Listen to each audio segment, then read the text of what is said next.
하나님의 말씀 시편 56편 1절에서 13절까지 시편 56편 전체를 다시 한번 같이 보겠습니다.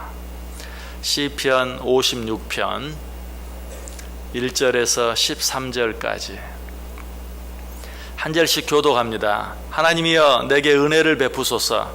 사람이 나를 삼키려고 종일 치며 압제하나이다.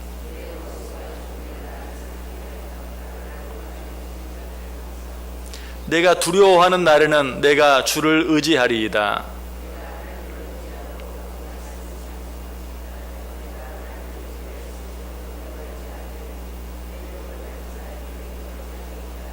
그들이 종일 내 말을 곡해하며 나를 치는 그들의 모든 생각은 사악이라.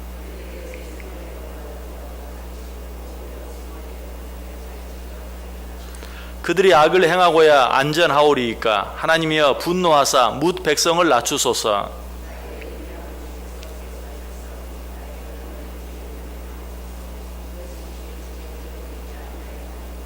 내가 아뢰는 날에 내 원수들이 물러가리니 이것으로 하나님이 내 편이심을 내가 아나이다.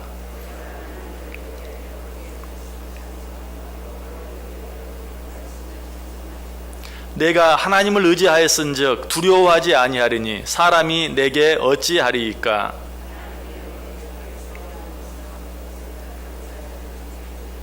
같이 읽습니다. 주께서 내 생명을 사망에서 건지셨습니다. 주께서 나로 하나님 앞 생명의 빛에 다니게 하시려고 실족하지 아니하게 하지 아니하셨나이까. 아멘.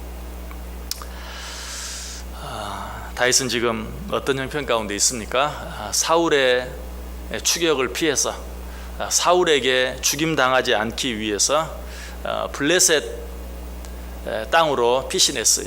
그때 가드 왕 아기스에게로 피했습니다. 그때 블레셋 사람들이 다윗을 가드 왕 아기스에게 고발하죠. 뭐라고? 저 사람은 적국의 왕입니다. 그리고 저 사람은 적국 백성들의 인정을 받는 사람입니다. 그가 전쟁에서 이기고 돌아왔을 때 다윗의 죽인 자는 사울의 죽인 자는 천천히요, 다윗의 죽인 자는 만만이라고 적국 사람들에게 칭송을 받는, 인정을 받는 자입니다. 지금 상황이 어떻게 됐어요? 다윗의 상황이 더 위험하게 됐어요. 이제는 가드 왕 아기스에게 죽임을 당할 수 있는 그런 위기 가운데 처했어요. 자, 이러한 때 다윗은 어떻게 했습니까? 하나님을 의지했다라고 말하고 있습니다. 1절과 2절과 3절에 나오죠. 하나님이여 내게 은혜를 베푸소서. 사람이 나를 삼키려고 종일 치며 압제하나이다. 내 원수가 종일 나를 삼키려 하며 나를 교만하게 치는 자들이 많사오니 내가 두려워하는 날에는 내가 주를 의지하리이다. 모든 사람들이 나를 죽이려고 합니다. 내가 살고자 이곳 블레셋까지, 적국의 나라에까지 피신해 왔는데 이곳에서도 사람들이 나를 죽이려고 합니다. 그러면서 그가 뭐라고 말해요? 내가 주를 의지하리이다 라고 말하고 있어요. 다윗은 이러한 때에 주님을 의지했어요. 자, 그런데 주님을 의지하는 것은 무엇을 말한다고 했습니까? 우리 어제 아침에 두 가지를 생각해 보았어요. 그 첫 번째는 하나님을 찬송하는 것이다. 4절에 나오죠. 내가 하나님을 의지하고 그 말씀을 찬송하올지라. 하나님을 진정으로 찬송하는 것, 그것이 하나님을 의지하는 것이다. 자, 그러면 그 두 번째 방법은 무엇이었습니까? 8절에 나옵니다. 나의 유리함을 주께서 계수하셨사오니 나의 눈물을 주의 병에 담으소서. 주를 의지하는 두 번째 방법은 뭐예요? 눈물로 하나님께 기도하는 것이, 나의 모든 염려, 걱정, 두려움을 하나님께 기도로 맡기는 것이, 이것이 주를 의지하는 것이다. 자, 그렇다면 주를 의지하는 또 다른 방법은 무엇일까요? 오늘 본문에 나타난 주를 의지하는 세 번째 방법은 11절에 나와 있어요. 내가 하나님을 의지하였은즉 두려워하지 아니하리니 사람이 내게 어찌하리이까. 여러분, 우리 하나님을 두려워하지 않는 것은 다른 것이 아니라, 하나님을 의지하는 것은 다른 것이 아니라 사람을 두려워하지 않는 거예요. 바꾸어 말하면 사람을 두려워하지 아니하고 하나님 한 분만 두려워하는 것, 이것이 진정으로 하나님을 의지하는 것이. 자, 그렇다면 사람을 두려워하지 않는다는 것은 어떤 것일까? 여러 가지가 있겠지만 그 가운데 한 가지는 복음을 부끄러워하지 않는 것입니다. 여러분, 왜 우리가 복음을 부끄러워합니까? 결국은 사람들의 반응이 두려운 거예요.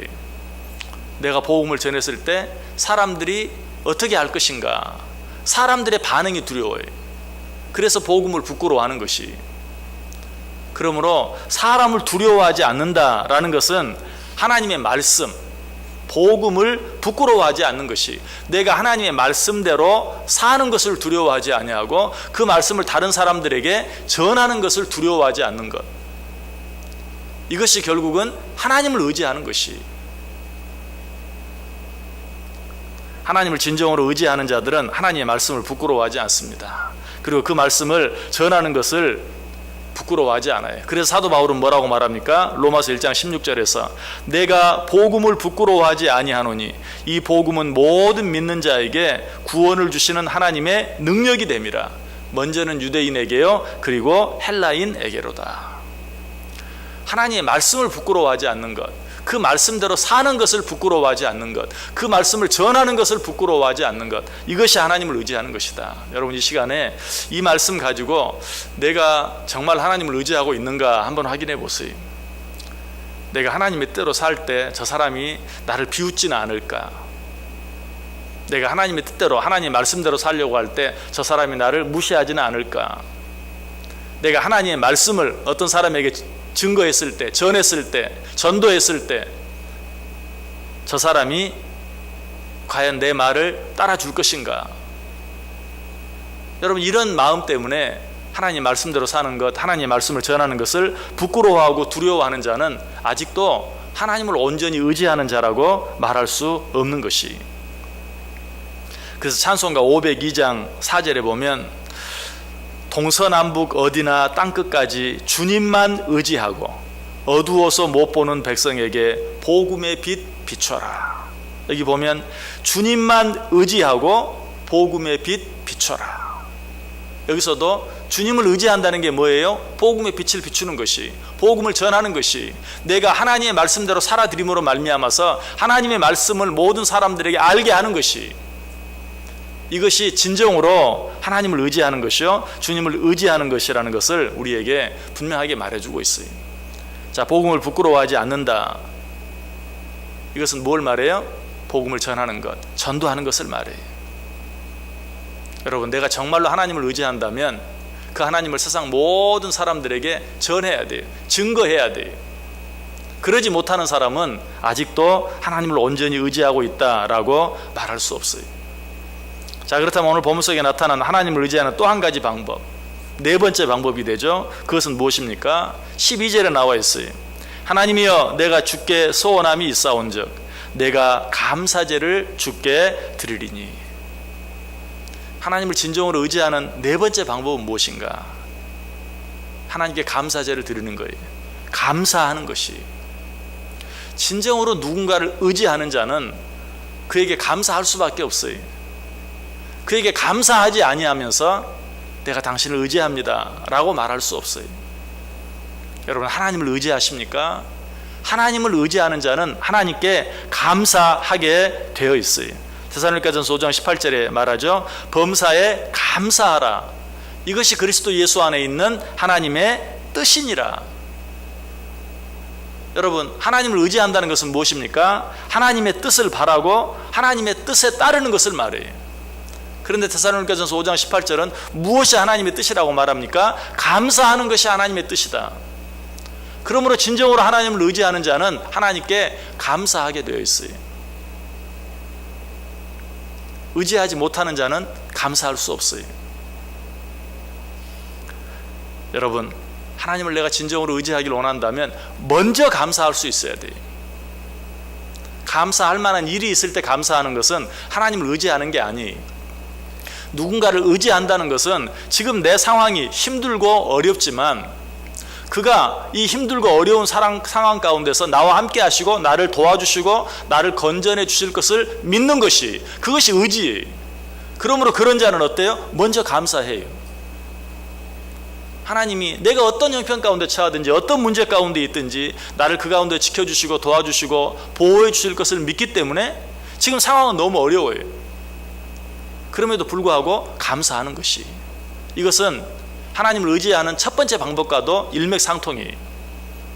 하나님을 의지하는 첫 번째 방법은 무엇이었습니까? 하나님을 찬송하는 것이었어요.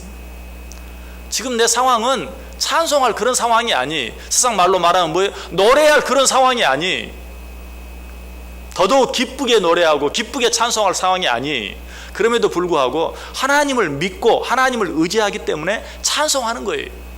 그와 동일하게 하나님을 진정으로 의지하는 자들은 어떤 형편, 어떤 처지 가운데서도 먼저 감사할 수 있다. 제가 감사에 대해서는 여러 번 말씀드렸어요. 감사는 어떤 일에 대한 결과가 아니다. 감사는 어떤 일을 하나님의 뜻대로 만들어 나아갈 수 있는, 하나님의 뜻대로 이루어 갈 수 있는 힘이요 능력이다. 그러므로 하나님을 의지하는 자는 하나님께 먼저 감사할 수 있어요. 그리고 하나님께 감사하는 자는 자기를 괴롭게 하고 힘들게 하는 모든 두려움이 물러가게 돼 있어요. 시편 50편 23절에 보면 감사로 제사를 드리는 자가 나를 영화롭게 하나니 그의 행위를 옳게 하는 자에게 내가 하나님의 구원을 보이리라. 감사로 제사를 드리는 자, 먼저 하나님 앞에 감사하는 자, 네가 나를 믿고 네가 나를 의지하고 감사했으니 내가 나를 위해서라도 너를 영화롭게 하겠다라고 분명하게 이야기하고 있어요. 여러분, 사도 바울도 우리에게 이렇게 부탁하죠. 빌립보서 4장 6절 7절에 뭐라고 말하죠? 아무것도 염려하지 말고 오직 모든 일에 기도와 간구로 너희 구할 것을 어떻게? 감사함으로 하나님께 아뢰라. 그리하면 모든 지각이 뛰어난 하나님의 평강이 그리스도 예수 안에서 너희 마음과 생각을 지키시리라. 이 말은 무슨 말이에요? 네가 나를 의지하고 먼저 감사할 때 내가 너를 지키겠다. 네가 먼저 의지하고 감사했으니 내가 책임져 주겠다라고 우리에게 약속해 주고 있는 것이. 그런데 이 감사라는 것, 그렇게 마음 먹은 대로 잘 되어지지 않을 때가 많아요. 자, 우리가 진정으로 하나님 앞에서 먼저 감사하는 삶을 살기 위해서 우리가 알아야 할 것이 있어요. 그것은 무엇일까요? 하나님께서 우리에게 꼭 필요한 것은 이미 주셨다는 것이. 여러분, 한번 깊이 생각해 보세요. 내게 꼭 필요한 것, 지금 없으면 죽을 수밖에 없는, 우리가 숨을 쉬는 공기가 그런 거 아니에요? 우리에게 반드시 있어야 될 꼭 필요한 것은 우리가 이 세상에 태어날 때부터 우리에게 다 주셨어요. 그 외에 지금 내가 필요하다고 생각하는 것이 무엇인지 여러분 머릿속에 떠올려 보세요. 사실 그것은 있어도 되고 없어도 되는 것이, 어떻게 보면 내가 절실하게 필요하다고 느낄지 모르지만 그것도 있어도 되고 없어도 돼요. 그것이 없어도, 지금 그것이 없는 가운데서도 나는 살고 있어요. 그래서 토마스 머튼이라는 사람이 말했어요. 하나님께서는 우리에게 꼭 필요한 것은 내가 이 세상에 태어날 때 다 주셨다. 어쩌면 우리 조상들이 참 지혜로웠던 것 같아요. 뭐라고 말합니까? 사람은 태어날 때 다 자기 먹을 것 가지고 태어난다, 그렇게 말했어요. 참 요즘에 사람 사는 것이 너무 각박해서 자녀 하나 낳는 것이 두려움이 되는 세상이 되었어요. 그런데 정말 지금보다 훨씬 가난하고 어려웠을 때 어떻습니까? 4, 5, 6, 7, 10까지도 잘 먹이고 입히며 살았어요. 물론 우리는 그 생활을 가난하다고 말할지 몰라요. 그러나 그 당시에는 그것을 두려워하는 사람들이 없었어요. 여러분, 하나님께서 우리에게 필요한 것들은 이미 주셨어요. 아닌데요, 나에게는 정말 필요한 것이 너무나 많은데요, 그것은 있어도 되고 없어도 되는 것이. 우리가 이 사실을 기억하면서 먼저 하나님께 감사할 수 있어야 돼요. 그것이 하나님을 의지하는 것이. 하나님은 그런 자와 함께 하시고, 하나님은 그런 자를 네가 나를 의지하였으니, 네가 나를 의지하고 나에게 감사했으니 내가 너와 함께하고 너의 모든 것을 책임져 주겠다라고 약속하고 계세요. 여러분, 하나님을 의지하는 삶을 살기를 원하십니까? 네 가지를 기억하시길 바랍니다. 하나님을 찬송하세요. 하나님께 기도하세요. 그리고 사람을 두려워하지 마세요. 전도하는 삶, 복음을 부끄러워하지 않는 삶을 사세요.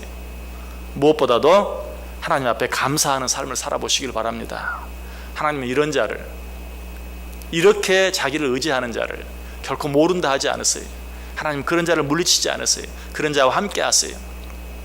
오늘 하루 찬송과 기도와 전도와 감사의 삶을 통해서 온전히 하나님을 의지하고 하나님은 나를 책임져 주시는 복된 하루 꼭 되실 수 있기를 주님의 이름으로 간절히 축원합니다.